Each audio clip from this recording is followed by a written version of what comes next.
On the subject of the Palestinians, here's Alex in North London. Alex, go ahead, sir.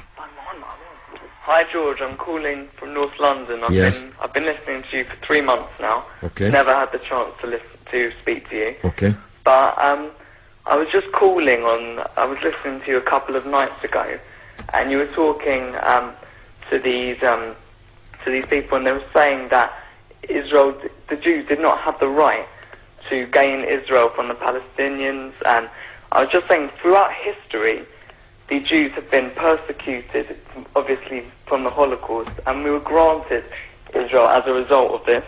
And I feel that... granted by whom? We were granted from Britain and other countries, granted us that. But what right did Britain have to grant you somebody else's country?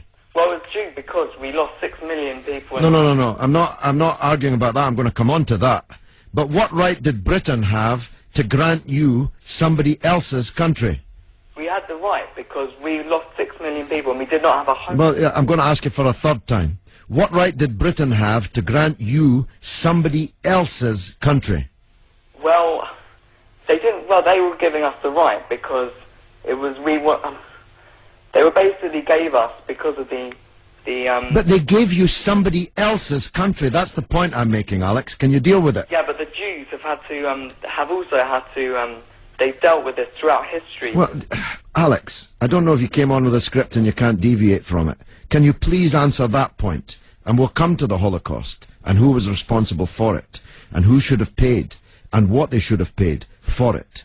But given that you've said Britain granted you, and you're presumably saying you because you're Jewish, somebody else's country, I'm asking you, what right did Britain have to grant you somebody else's country?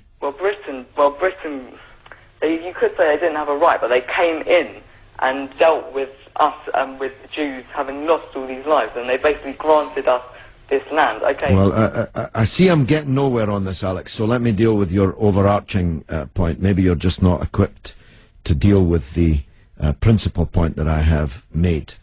The Jews have suffered racist anti-Semitism down the ages in many, many European countries, including our own. They were subject to regular discrimination at best, and pogrom and murder at most. That's undoubtedly true.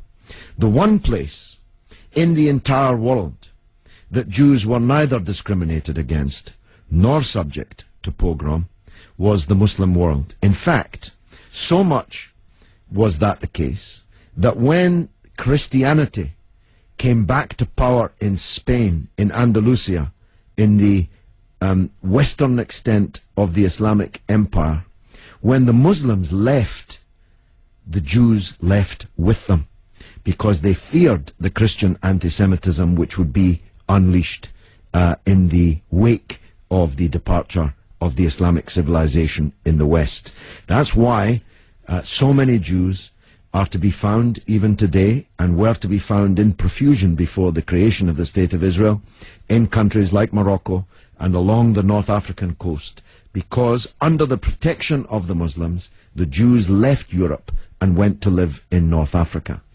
The Palestine that was wiped off the map when Britain granted you somebody else's country had Jews living side by side with Christians and Muslims for century upon century without the slightest trace of discrimination or violence or pogrom. So, what's happened is that Christian anti-Semitism in Europe, which massacred 6 million Jews in the greatest crime in human history, was paid for not by the Christian countries of Europe that either practiced or turned a blind eye to that anti-Semitism, but was paid by the very people who were completely innocent of that Holocaust, who had never persecuted the Jews, who had never pogromed the Jews.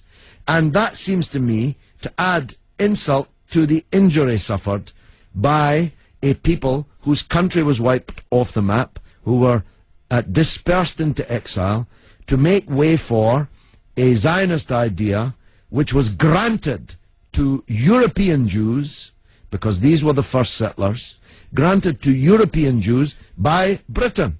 And as you have singularly failed, 4 times I asked you, to acknowledge that Britain had no right to give away somebody else's country, one country given to a second people, the land that actually belonged to a third people, it seems to me an all-round injustice, don't you think, Alex?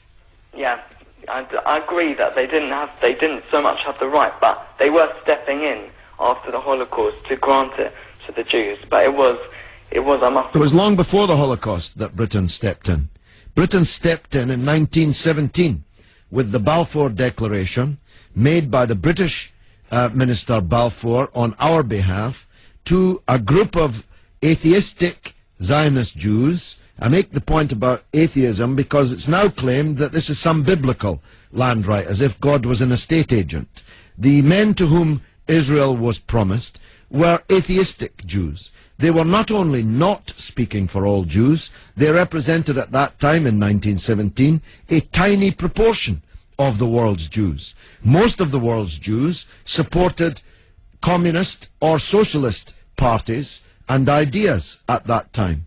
The Zionists represented a tiny sliver of Jewish opinion at that time. Yet Balfour promised them the land which belonged to a third people, without consulting either the British or the world's Jews, and least of all, consulting the Palestinians.